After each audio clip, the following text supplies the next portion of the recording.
Selamünaleyküm. Buradan Doğu Türkistan Kamp Kadro Yatırımlar olarak Çanakkale şehitlerimize rahmetle anıyoruz ve kendileri için dua etmek istiyoruz. Mikrofonu hocamıza veriyoruz.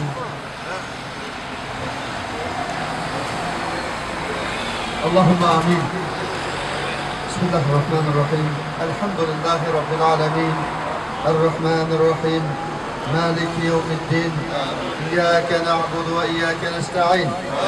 İhdina sıratal mustakim. Sıratallezîne en'amte aleyhim. Gayril mağdubi aleyhim veleddallin. Allahümme salli ala Muhammed ve ala ali Muhammed kema salleyte ala İbrahim ve ala ali İbrahim inneke hamidun mecid.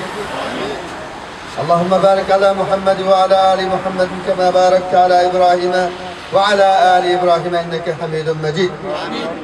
Ey Hak Subhanahu ve Teala, özlerinin rızalığı üçün, özlerinin razılığı üçün, özlerinin yolda menip, özlerinin dinini âli kılış yolunda şehit doğan barlıq şehitlerimiz üçün özlerinden mağfiret dileyimiz, özlerinden âli urun makam ata kılışlarını dileyimiz ya Allah.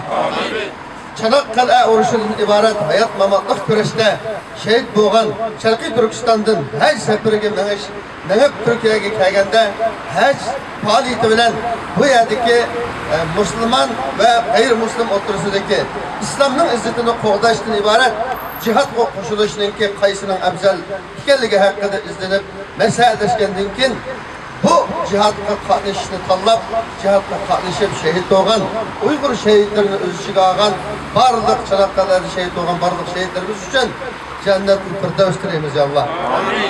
Ulanın o himmetini, ulanın o şehadetini en yukarı, en yüksek makamda kabul kılışlarını dileyimiz ya Allah. Bizlerge hem şunu nisp etişlerini dileyimiz ya Allah.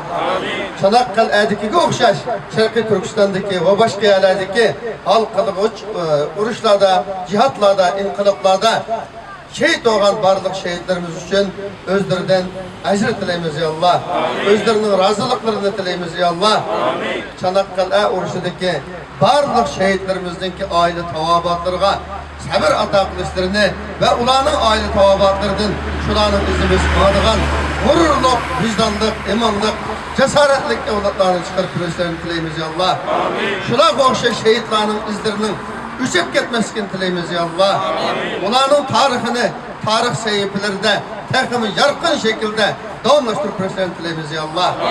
Bizdeki ulanın şehitlikini, ulanın şehitlik ceryanını bizler için ibretlik kıpırışlarını, ibretlik ders kıpırışlarını dileyimiz ya Allah. Ve ahiru davana enelhamdülillahi rabbil alemin ve sallallahu ala nebiyyina Muhammed ve ahiru rahmetike ya erhamer rahimin.